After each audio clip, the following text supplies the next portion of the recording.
Le aree in tutta la Sardegna può fare turismo, non tutti allo stesso modo. Fordongianus diciamo che è un po' privilegiata in questo senso perché ha molteplici attrattori, ha l'attrattore termale che è un attrattore importante da valorizzare attraverso una rete delle 4-5 realtà importanti che ci sono assieme a Sardara, Santa Maria Coghinas, il Gocceano con Benetutti, Bultei e poco altro in Sardegna. Ma è anche un bellissimo, oggi lo vediamo proprio il sito in cui siamo, attrattore culturale con queste bellissime terme romane e con altri resti che si trovano nel centro, le strade romane.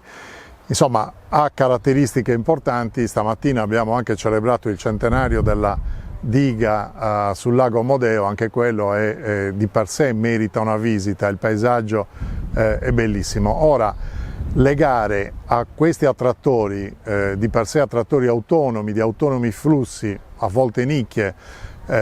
grandi eventi di turismo esperienziale, laboratori che in questa fine settimana avete realizzato qui a Fordongianus, credo che sia la strada giusta, nel senso che si crea l'occasione, la motivazione, forse magari potrebbe anche non essere il primo elemento motivazionale della gita o del fine settimana a Fordongianus, ma può essere anche il secondo. Uno viene per le terme, però dice, anziché andare da un'altra parte, vado lì perché so anche di poter avere laboratori, anche laboratori originali come quelli dei fumetti o quelli della manifattura. Quindi quello di Fordongianus secondo me può essere un esperimento replicabile anche in altre aree della Sardegna, sicuramente da valorizzare, sicuramente anche attraverso la revisione che faremo della legge 7, io credo che dovremo incentivare questo tipo di eventi, valutando anche le diverse stagionalità, perché dire che alcuni eventi non vanno finanziati se sono in altissima stagione va bene dove l'altissima stagione è identificabile. Nel turismo balneare luglio-agosto è l'altissima stagione, ma qui per esempio l'altissima stagione non è quella.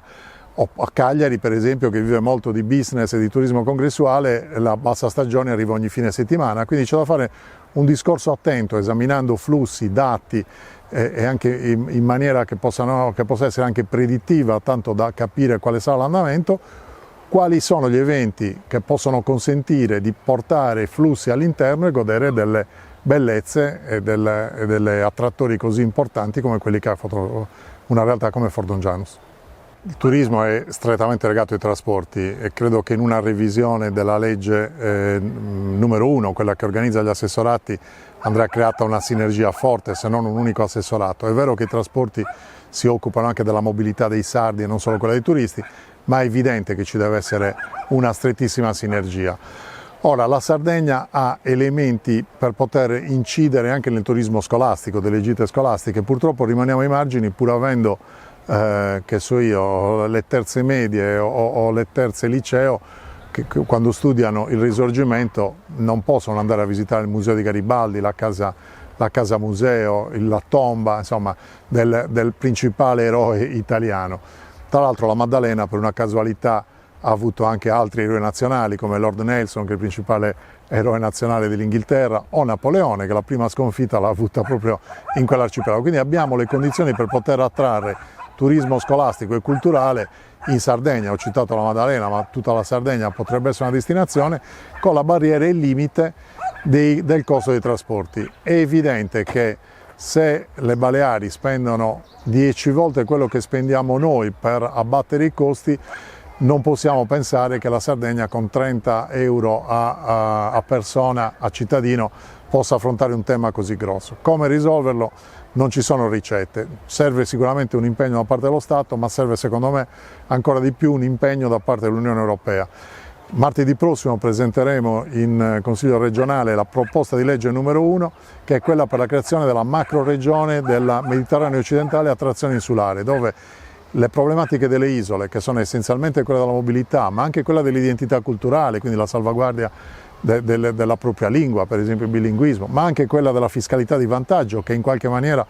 può contribuire a rendere competitivi al netto dei costi dei trasporti anche mete turistiche così importanti, crediamo che sia la strada da intraprendere. Certo, è una soluzione a lungo termine, ma nel breve andranno comunque create le condizioni per rimanere competitivi, perché non possiamo pensare di essere competitivi solo sui segmenti del turismo del lusso. Lì già lo siamo perché non è un problema di costo. Noi dobbiamo cercare di essere competitivi con tutte le variegate offerte che la Sardegna può mettere in campo, dal turismo scolastico a quello culturale, dal termalismo al turismo nei borghi, che ormai è diventato il terzo pilastro dell'offerta turistica italiana, e così via discorrendo. Potremmo elencarne tanti. La Sardegna forse è una delle poche regioni che li ha praticamente tutti, forse ad eccezione di quello sciistico, anche se magari a Fonni non la pensano così. Il tema della gestione dei flussi, della sostenibilità dei flussi, una sostenibilità che non è solo ambientale, è anche culturale, perché abbiamo visto che il turismo di massa ha degli impatti oggettivi, è un tema che si sta affrontando a tutte le latitudini. Da poco abbiamo visto che alle Canarie c'è stata una manifestazione dei residenti che sono scesi in piazza in 15.000 per contestare il modello turistico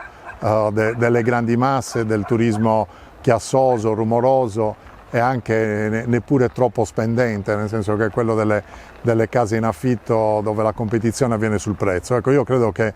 insomma, noi non dobbiamo seguire questi modelli, dobbiamo cercare dei modelli alternativi, ma dobbiamo cercare di far percepire la Sardegna come un'isola accessibile a tutte le tasche, con prodotti e offerte diverse, ma dove non è la massa che ricerchiamo, ma dove ricerchiamo un turismo che abbia caratteristiche, peculiarità, propensioni alla ricerca di più diversi tipi di offerta che possiamo dare. Siamo una regione aperta per tutte le tasche, purché quelli che vogliamo accogliere sono turisti rispettosi delle nostre bellezze, delle nostre tradizioni, della nostra cultura, rispettosi, attenti, e che insomma ci auguriamo che dopo una vacanza in Sardegna vadano via un po' arricchiti.